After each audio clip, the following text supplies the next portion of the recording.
Now, the longest river in Italy, the River Po, has already come down to the level that it was at last summer. The winter snow fields that typically prevent Italy's main river from drying up throughout the warmer months have receded by 75%.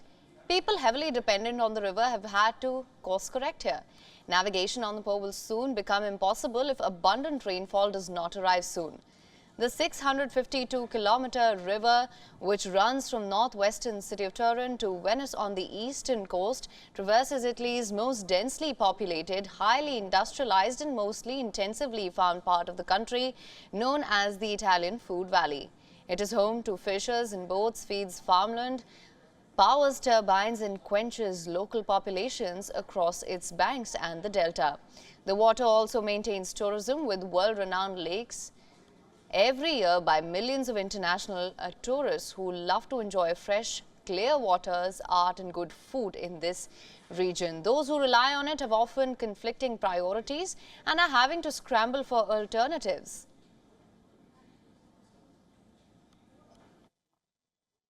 Io la prima traversata l'ho fatta a 13 anni, ho imparato a nuotare sul Po a 5 anni e vedevo un fiume allora pieno, un fiume anche di vita, di turismo, di diporto, di pesca. Oggi non passa niente, non c'è più niente, è abbandonato completamente. Di questo fiume se ne parla solo quando abbiamo delle crisi idriche in piena o in magra o degli annegamenti o degli sversamenti di inquinanti, quindi non vedo un futuro. At the beginning of April, the river level hit a seasonal record 30-year low, the flow rate of 1/3 of the seasonal average. According to the Po Basin Authority, the surrounding Alps experienced an unusually dry and warm winter. So they didn't receive the snow that they usually would have. Various other tributaries in southern and western Europe in late spring and summer to meet the high water demand for irrigation, drinking and power generation, of course, were impacted as well. Among the once heavily snow-covered peaks are natural and artificial lakes that are already at least 30% below seasonal average levels, with snow cover of over 75% below the 10-year seasonal average.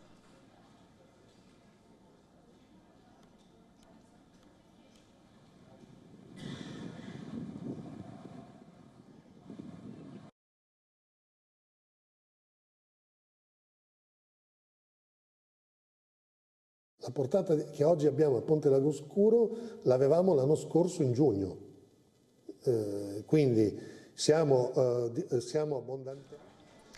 The alpine lakes in nearby provinces on average stores about 100 million liters of water, but the current level is barely reaching 42 million liters after the dry winter. Alpine lakes are essentially for the summer survival of Italy's rivers.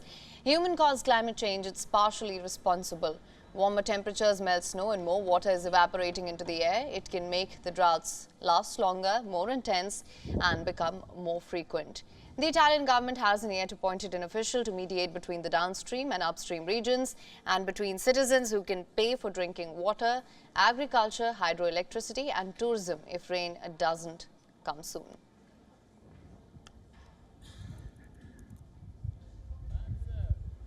WION is now available in your country. Download the app now. Get all the news on the move.